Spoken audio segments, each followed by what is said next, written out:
હનુમાનજી એક કર્મનું પ્રતીક છે. હનુમાનજી એ સમર્પણનું પ્રતીક છે. હનુમાનજી એક કર્તવ્યનું પ્રતીક છે. હનુમાનજી એ શક્તિનું પ્રતીક છે. હનુમાનજી એ સેવાનું પ્રતીક છે. હનુમાનજી એ બુદ્ધિનું પ્રતીક છે. હનુમાનજીના જે કર્મો છે, ભગવાન શ્રી રામ માટે આખું જીવન એમણે સમર્પિત કરી દીધું. સીતાજીની શોધ હોય કે જ્યારે લક્ષ્મણ મૂર્છિત થાય ત્યારે એમના માટે ઔષધિ લાવવાની હોય, એ હનુમાનજીએ એ બધું કાર્ય હનુમાનજીએ કર્યું.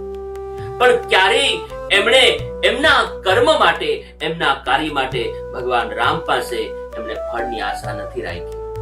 ક્યારેય ભગવાન રામને એમ નથી કહ્યું કે તમે લંકા જીતી તો લંકાનો એકાદ ભાગ મને પણ આપો, અથવા લંકામાં ક્યાંક મને મંત્રી પણ બનાવી આપો. કિષ્કિંધામાં પણ એમણે નથી કહ્યું.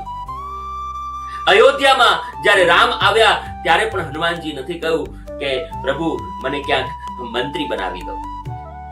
ખૂબ કર્મ કર્યું, ખૂબ કામ કર્યું, પણ હનુમાનજીએ ક્યારેય પણ ફળની આશા નથી રાખી. એકવાર તો હનુમાનજીના કાર્યથી પ્રભાવિત થઈ અને સીતાજીએ કહ્યું કે તમે કંઈક માગો. ત્યારે હનુમાનજી એટલું જ કહ્યું કે મારે કશું જ નથી માંગવું, માત્ર આપનો પ્રેમ, એ જ મારા માટે તો મોટી વાત છે. અને છતાં પણ હનુમાનજી પાસે કશું જ નથી. નથી કોઈ હોદ્દો, નથી કોઈ મિલકત, છતાં પણ આપણા ભારતમાં ભગવાન શ્રી રામના મંદિરથી હનુમાનજીના મંદિરો વધારે છે. ઘરે ઘરે આપણે હનુમાનજીને પૂજીએ છીએ. પૂજીએ ને. વ્યક્તિના હોદ્દાનું કોઈ મહત્વ નથી, વ્યક્તિના પૈસાનું મહત્વ નથી, વ્યક્તિના મિલકતનું મહત્વ નથી, પણ એના કર્મનું મહત્વ છે, કામનું મહત્વ છે. પૈસો પૂજાય ક્ષણિક, મિલકતને કોઈ પૂજે પણ એક ક્ષણિક રીતે, એ લાંબો સમય ન ટકે. એ કર્મનું મહત્વ છે ને. આપણે તો એક નાનું એવું કર્મ કરીએ તો પણ આપણે ફળની આશા રાખીએ. ભગવાનના મંદિરમાં આપણે 50 રૂપિયા ધરીએ અને સામે ભગવાન પાસેથી 1000 રૂપિયાનું કામ લઈએ. ભગવાનને કહીએ કે હું આ 100 રૂપિયા ધરું છું, મને આટલું મોટું કામ કરી દે છે. આપણે એક પાડોશીને લીંબુ આપીએ, એમાં પણ આપણે ફળની આશા રાખીએ છીએ.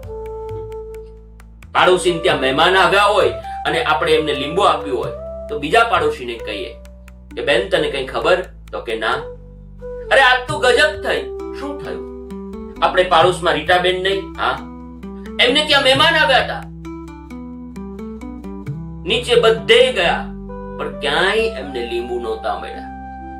એ તો મેં એમને લીંબુ આપ્યા. હવે જો એ રીટાબેન મને કેવી કામ આવે? એટલે આપણે ખાલી વ્યક્તિને લીંબુ આપીએ, એમાં પણ એ વ્યક્તિ મને કેવો કામ આવે. એક નાનું એવું કર્મ આપણે કરીએ, એમાં પણ આપણે તો ફળની આશા રાખીએ. ક્યારેક આપણને એવું પણ થતું હોય કે આપણે ખૂબ કર્મ કરીએ પણ મારી કોઈ કદર નથી કરતું, મારા કાર્યની કોઈ કદર નથી કરતું. સાહેબ, કદર એ વ્યક્તિ કરી શકે જેની અંદર રામ તત્વ છે. બાકી જે વ્યક્તિ ચોર હોય, જે કર્તવ્યથી ભ્રષ્ટ હોય, પોતે કરપ્ટેડ માણસ હોય, જે માણસ સ્વાર્થી હોય, એ બીજાની કદર ન કરી શકે. અને કદર કોઈ વ્યક્તિ કરતા પણ સ્વયં પ્રભુ જ્યારે તમારા કાર્યની કદર કરે, એ ખૂબ મહત્વનું છે. આપણે જે કર્મ કરીએ, આપણે જે કામ કરીએ, એ તમામ કામ એ ભગવાન જોઈ.